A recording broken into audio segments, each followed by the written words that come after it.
Hello and welcome to the video on review of the law of exponents. The first thing we need to start off talking about is some notation. So we're going to talk about making sure we understand really what is exponential notation.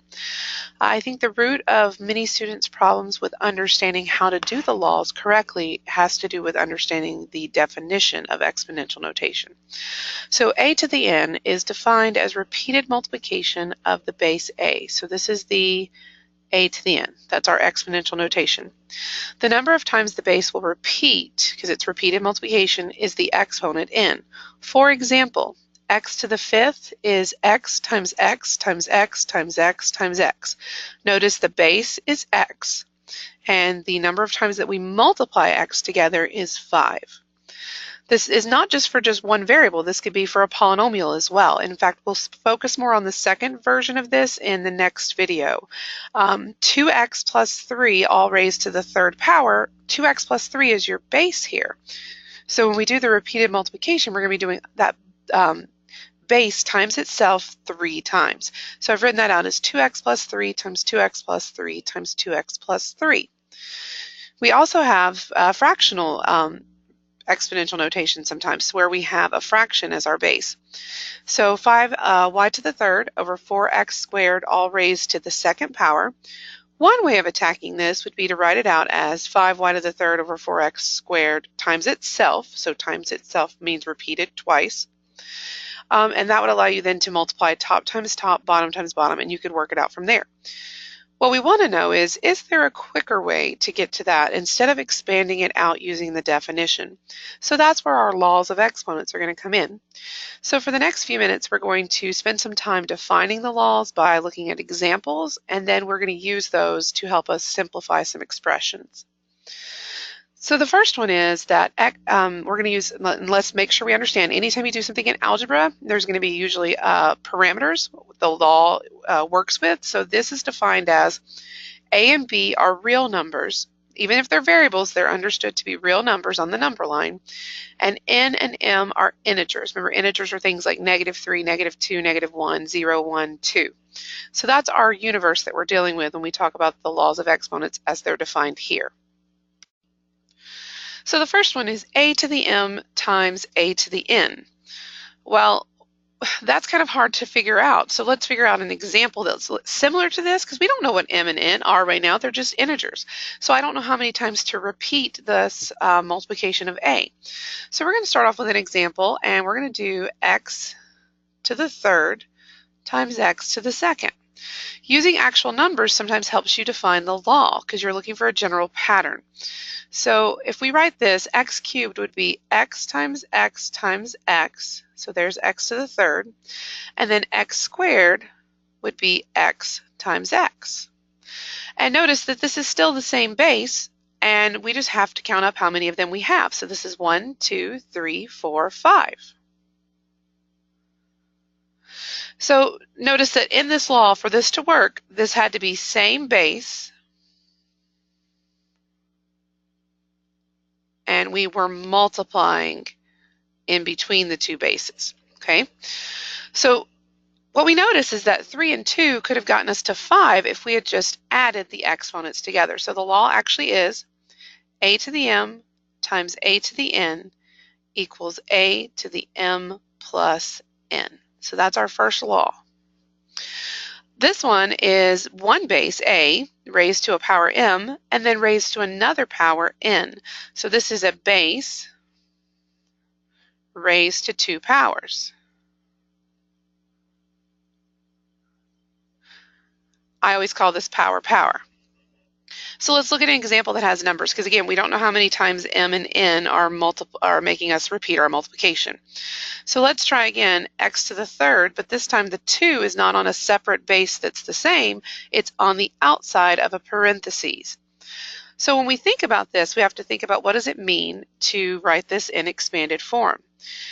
Now the square on the outside means that we have 2 of this base, so I can think of that as x to the third and another x to the third. So that's that squared right there turned into x cubed times x cubed, because that was our base. We've already learned that if you're multiplying two x's together, you add the exponents. So this would be x to the 3 plus 3, which is x to the 6th. Now, we don't want to have to expand this every time we encounter this type of problem, so look at 3 and 2. When they're connected by being same exponent, or excuse me, multiple exponents on the same base, a quick way to get there would be to do 3 times 2, to multiply. So therefore our law is a to the m raised to the n is a to the m times n. So when we have one base raised to 2 powers, we end up multiplying the exponents together. When we had same base multiplied, we end up adding the exponents. The third one in our list of laws is kind of an application of the first one and the second one. This is one thing that students struggle with in algebra class usually, is trying to apply one rule in all situations. This says that we're going to raise this to the nth power, but you've got to realize that a and b are connected by times. So when we talk about this rule, it only applies if the two things inside are connected by times. It does not apply if we are adding them or subtracting them together. So let's make up a scenario that would work with this. So maybe we're doing x and then y to the maybe, I don't know, 4th power. So this means we would write, if we were going to expand it, we would write xy times xy times xy times xy. We would write xy, the base, 4 times. But notice we could regroup these and we get x to the 1, 1, 1, and 1. So we'd add those powers since this is all multiplication. So this ends up being x to the 4th, and y times y times y times y ends up being y to the 4th. So our rule is, as long as there is multiplication inside, then we can actually apply this power to all of the bases inside. So this becomes a to the nth and b to the nth, and since both of our inside powers are 1, that would just be a to the n, b to the n. If you already had a power inside, say you had a square on that y, you would end up having to use your multiplication rule that we just learned, because you would have had 2 powers on the same base. And we'll see some examples of that in a little bit. Okay, the next one down is a over b raised to the nth power. Similar situation, except instead of connecting by multiplication, we're connected by division. No adding and subtracting. Adding and subtracting would definitely ruin the setup here. So let's say we have, let's use a number. We haven't used any numbers yet. So 2 over x, and it's raised to the 3rd power. If we're going to expand this out, that would be 2 over x times 2 over x times 2 over x, which is 2 to the 3rd on top and x to the 3rd on bottom. And if we were going to work that out, that would be 8 over x to the 3rd, because 2 cubed is 8. But if you look at it in this state right here, you can kind of see that the power that was outside is now applied to both bases inside. So our rule is going to be that a over b to the nth is a to the nth over b to the nth. And since both powers inside were 1 in the rule, that ends up just being a to the n over b to the n. Again, be careful if there's something else inside here as an exponent, you'll have to use a combination of rules. All right, looking at the next rule, this breaks down into 2 parts. We have same base on both top and bottom. That's different from the example we were just looking at, because this was different bases on top and bottom. But this is saying if you have x to the 7th over x to the 5th, you have the same base on top and bottom. And we have 2 scenarios. Either the power on top is going to be bigger, or the power on the top is going to be smaller. So we're going to look at both of those situations. So let's just make up something to kind of compare to. So maybe x to the 7th over x to the 5th is a good one. Now there is going to be a shortcut rule, but I'm going to show you what this would look like if we expanded it. So I would write x times x times x times x. That's 4 x's, 5 x's, 6 x's, 7 x's. And then on the bottom we'd have 5 x's expanded. So when we look at this, if you have all multiplication in a fraction, common factors can be reduced out. So a pair of x's can cancel here, here, here, here, and here. That leaves me with just x squared over 1, because there's nothing in the bottom but it is understood to be a 1, which is just x squared. If you look at the bases that we started with and their exponents, that is found by subtracting the top exponent minus the bottom one, so 7 minus 5. So this would be, when we have a to the m over a to the n, this ends up being a to the m minus n. So top power minus bottom power. The reason we want to talk about the next case is that it's not always going to work out that your top power is going to be bigger. And using the subtraction rule is actually a little bit more difficult sometimes when that happens, mainly because you're going to get the idea of a negative exponent, which we will define clearly in the next row down after that. So if you look at, let's do something smaller, x to the third over x to the sixth. I already kind of know in my head how this is going to work out, because if I look back here at this previous example, I noticed that I had 2 more on top, and therefore I ended up with 2 x's multiplied together still on the top. Do you notice here I have 3 more x's on the bottom, so I should expect to get something in a denominator that has an x to the third. If we expand that, we will see that that's exactly how it works out.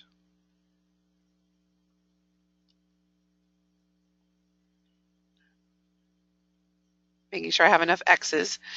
And then we would cancel out the ones that match. So that's 1 match, 2 matches, 3 matches of factors. This time it's understood that there's a 1 on top because all of the factors on top canceled, but it doesn't go to 0. It's understood to be a 1. And then this would be an x to the third on the bottom. Now, you have to be careful with this, because this is, if you had subtracted here, so let me just show you what this would have looked like if we'd use our subtraction rule. If we do x to the third, I'm just going to put it right here for a second, over x to the 6, and we subtract 3 minus 6, we get x to the negative 3, which is going to lead into our next rule. But if we want to define this, this is a to the m over a to the n is still a to the m minus n, but this will be negative here, possibly. Now the reason I say possibly is it's a fact that sometimes you're going to have negative exponents in your problem, and when you subtract a negative you actually add it. So this is still, this could give us a negative exponent.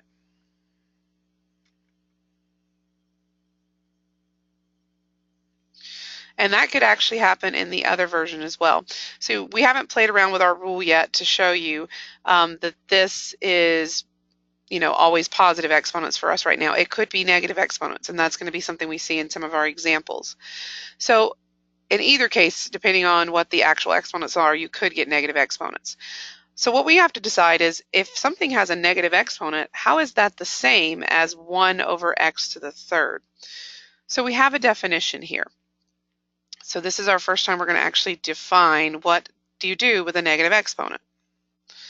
So if I have x to the negative 3, we already saw from the previous law that we saw that if our rule is true that you just subtract the exponents, that gave us a negative exponent. But if we did it by expansion, we actually don't get a negative exponent, we get an x to the third in the denominator. So what this ends up being is that anytime you have a negative exponent, you are in the wrong location of the fraction. So if you think about this as being over 1, a negative exponent tells us that we're in the wrong location. So we would switch this x and its exponent to the other location of the fraction, which is the denominator. When a base and its exponent moves, the base does not get altered. The exponent changes signs. And then this is now a 1, not because this 1 moved up, but because anytime everything on the bottom or top cancels out or is moved, there's always a 1 left behind. That's because you've divided by everything that was on top, essentially, so you still have a 1. So we're not really kind of showing you an example for this one because it's a little bit more difficult. We kind of already showed you the example in the line before, so this always leads into this actual rule. So this would be a to the negative n is 1 over a to the n. I want to show you that this also means if I have 1 over x to the negative 5th, even though that's in the denominator, it's actually in the wrong location because it has a negative exponent. This would move back up and become x to the positive fifth on top. And then it would be over 1, but anytime we have over 1, we just write the numerator. We don't actually leave it in fraction form. All right, we have just 2 more rules. If you have a negative exponent on the outside of a fraction, so for example, something like, let's do x to the third over y, all raised to the negative 2 power. By previous laws that we've explored, we know that a power on the outside could be applied to everything on the inside as long as there's no adding or subtracting. But what that's going to do is when you multiply 3 times negative 2, you're going to get negative 6, and this is a 1. So when you multiply 1 by negative 2, you're going to get that that's going to be negative 2. They're going to end up both being negative exponents, and they're going to flip again.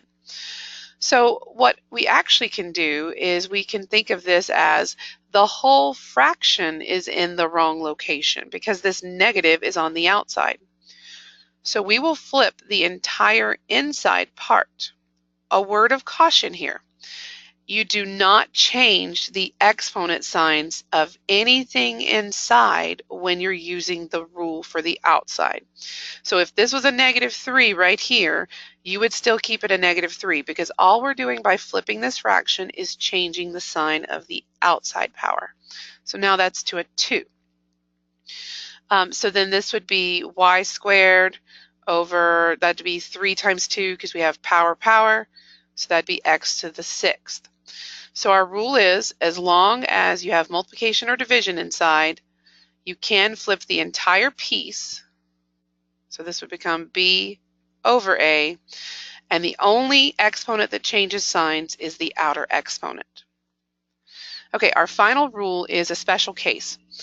When you have any base other than 0, so that's why we have to write a does not equal 0, because 0 to the 0 means nothing to us right now. It's undetermined. So if you have any other base raised to the 0 power, it actually is a special property. To show you this property, I'm going to go back to the division rule. X to the 4th over x to the 4th. Most students, if you show them that, they'll say that's a 1 because it's the same thing on top as it is on bottom. Anything divided by itself is 1. If we use our subtraction rule, though, remember we're supposed to subtract the power top minus bottom. So this would be x to the 0. So anytime you have 2 different things, but they both came from the same original problem, you have to question, are they identical answers? And this actually defines a property for us, that x to the 0 equals 1, or a to the 0, I should say, since ours was originally a. So anything to the 0 power is a 1. That means negative 2x to the 3rd, y to the 5th, all raised to the 0 power is a 1. The only time this gets you into trouble is something like this. Notice that this negative is not in a parentheses like the previous example. So anytime it's not in a parentheses, the 0 only applies to the base directly connected to it. So this negative is actually like a negative 1 times a 2 to the 0. So this would be negative 1 times 1, which equals negative 1. So just some things that can kind of throw you off if you're not careful. Anytime you're looking at something being raised to the 0 power, for it to turn everything into a 1, they all have to be under the same parentheses together. Okay, so that leads us to some practical application problems. So simplifying expressions with exponents. We're going to use our law of exponents to simplify our expression to one where each real number base appears only once, so only one x per problem, only one y per problem. If we were dealing with fancy things like binomials, only one time can the binomial show up uniquely. We're not going to get that difficult, but just to let you know, that's kind of what that means. And all of our exponents need to be positive for us to say that our answer is complete. We do make the assumption that the denominators are not 0 in any of our problems because otherwise we would have undefined issues to deal with. So let's look at our very first one, and our directions say just to simplify the expressions. So when I look at this one, things that I want to make sure I pay attention to. Is this times? Yes. So we know we can use some of our properties. Be careful here though. You don't want to immediately always start multiplying, because if there are powers on the outside of either of these parentheses, then that means you have to apply some order of operations stuff first. You'd have to take care of those exponents before you could multiply. But since we don't have exponents on the outside here, we can go ahead and regroup and multiply. By regrouping, and multiplication, remember, is associative and commutative, so you can regroup or reorder things. So I'm going to put the 2 times 9 together because they're both just the numbers. X to the 5th times the x to the 8th, and y to the 3rd times y. I'm going to emphasize that that is a power of 1. So once we do that, we're just multiplying. So 2 times 9 is 18. X times x, remember, that's where we add our exponents. So that would be x to the 5 plus 8 is 13. And this again is the same rule, so that would be y to the 3 plus 1, which is 4. So there's that one worked out. For part B, we have a long expression inside, all multiplication, all connected by times, and we have a power on the outside. So that does apply one of our rules. So what we do here is that each base inside is going to get the 2 applied to it. Where you need to be most careful is the numerical base. So this is -3, not times 2, because this is actually -3 to the first power. It's going to be raised to the second power times p to the 4th raised to the second power times q squared raised to the second power times r cubed raised to the second power. So this would be -3 squared is +9. This is the rule where we have 2 powers on one base, so we multiply, so that would be p to the 4 times 2, which is 8. Again, same rule, so 2 times 2 is 4, and 3 times 2 is 6. So our final answer is 9 times p to the 8th, q to the 4th, r to the 6th. Okay, so let's increase the level of difficulty a little bit here. This is a fractional one, and it also has exponents on the outside of each piece. So looking here, we can't start multiplying or regrouping because we have these exponents that we have to deal with first. This is just order of operations. So the first thing I'm going to do here is I'm going to apply the 3 to everything in this fraction, since it's all multiplying and dividing, and I'm going to apply the 4 exponent to all the bases inside this fraction. So we have 4 to the 3rd, b squared to the 3rd, and a to the 3rd. That's our first fraction broken down with the 3 applied to each individual base, times a squared to the 4th over b cubed to the 4th. Okay, we're going to work out each of these pieces. So 4 to the 3rd is 4 times 4 times 4. That's going to be 64. This is power, so we multiply our exponents. That's b to the 6th. This is power again, but a is to the first power, so 1 times 3 would just be a to the 3rd, times, this is 2 times 4, so that's going to be a to the 8th, and 3 times 4, which is b to the 12th. Okay, so now we have all of the exponents that were on the outside have been applied, and we worked through all those pieces. Now we want to multiply top times top, bottom times bottom. So this is 64, a to the 8th, b to the 6th. Notice we don't combine those because they're different bases. On the bottom we have a to the 3rd, b to the 12th. The question becomes, is this simplified? Now the rule for simplification was that each unique base could only appear once as a factor in the problem. So we have a's on both top and bottom and b's on both top and bottom, so we need to reduce down. You could use the subtraction rule, 8 minus 3 and 6 minus 12, but that creates a negative exponent for that second one. I usually just think, where do I have more? On the a's, I actually can think of 3 of these canceling out with 3 of those, and that would leave me with a 5 on top. So I'll do that in red just to emphasize that that's what I was doing.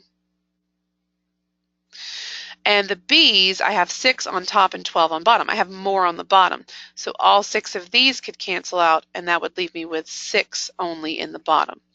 So that's just a little bit easier sometimes than doing the subtraction law. So 64 a to the 5th with no b's on top over b to the 6th. And now it's in simplified form. Let's do a few more. So D is the first time we're going to introduce quite a few things with negative exponents. So there's a couple of different ways you could attack this, and there's really not always a right or wrong. It really depends on what you're comfortable with and how good you are with the laws. You could try to flip the whole thing upside down first to deal with that negative exponent there. But it's actually easier if there's no fraction involved to just apply the power, in my opinion. So I would write this as w to the negative 4 to the negative 2. So I've used its multiplication so the outside power can apply to both bases. And x to the 5th to the negative 2. Then this is just power, so we're multiplying. The nice thing about this is two negatives multiply to make a positive. So we get positive 8 for the first one. The second one ends up being, though, negative 10. So for this to be in simplified final format, we can't have a negative exponent. So that means x to the negative 10 is, remember, in the wrong location of our fraction. Right now it's on top since we don't see our fraction bar. So we would move it then to the bottom, and it then becomes a positive exponent. So this would be w to the 8th over x to the 10. Okay, let's look at E. So for this one, it looks like we are just trying to get everything grouped together. There's no powers on the outside anywhere, so we could, if we wanted, just start moving any of those negative exponents around. So if I wanted to reorder this, and that's only legal if there's no adding or subtracting, which there's not. So 16x to the 4th is going to stay on top because it has all positive exponents. The 12 and the y to the 3rd are going to stay to the bottom because they're both positive exponents. 12 is to the first power. Where we have trouble is y to the negative 3 and x to the negative 2. They're both in the wrong location. So x to the negative 2 will move to the top and become x to the positive 2. Y to the negative 3 will move to the bottom and become y to the positive 3. Now we have x's on top that we can combine. We're multiplying same base, so we add the powers. So this is 16x to the 4 plus 2, not 4 times 2, 4 plus 2, so that's 6. And 12 to the 3 plus 3, which is 6. Final step would be to look at this and see if we can reduce anything, and we can reduce the fraction. They're both divisible by 4. So this would be 4x to the 6th over 3y to the 6th. So there's our final answer there. And then our final example for this video is one that has a couple things going on. We have a negative numerical base, negative 3 in the bottom. We have a negative exponent inside, and we have a negative exponent outside. This would be the scenario where I would try to flip the whole fraction first, just because it's going to be messy no matter what. So if I try to flip the whole fraction, you don't change anything about the inside numbers, signs, especially their exponents, because we don't ever change the sign of this unless we actually apply the exponent to it. Like negative 3 to the positive 4th power, we could then work that out. But we don't change anything about these except we just flip them. So if we're trying to change this power outside and make it positive 4, everything inside just get flip-flopped. So this would still be a negative 3 s to the 4th, and this would still be an r to the negative 2. Then, since this is now a positive power outside, we can apply it to all of the bases that are inside since we have no adding or subtracting inside. So this is negative 3 to the 4th, s to the 4th over r to the negative 2 to the 4th. Number one mistake usually that students make is that when they move the negative 3 up, they think they change that sign. Anytime you have a number that is negative, if it has a negative exponent attached to it in some way, when you move it, it's still a negative base. That part doesn't change. Moving something only changes the sign of the exponent. So I just always like to stress that because it's a common mistake. So for us, we're just applying the powers here. So negative 3 to the 4th is negative 3 times negative 3, which is positive 9, times another negative 3, which would be negative 27, and then times one more negative 3, which makes it positive 81. S to the 4th, you're using power, so we're going to multiply. So 4 times 4 is 16. On the bottom, we get negative 2 times 4, so that's r to the negative 8th. And then our final answer cannot have negative exponents in it, so this r to the negative 8th needs to move to the top and become r to the positive 8th. And you can write it at the end if you want, but most people like it alphabetical, so I'll rewrite this in alphabetical order. And that's it. So that's the review of the law of exponents. Hopefully this was helpful for you and jogging your memory about some of the laws.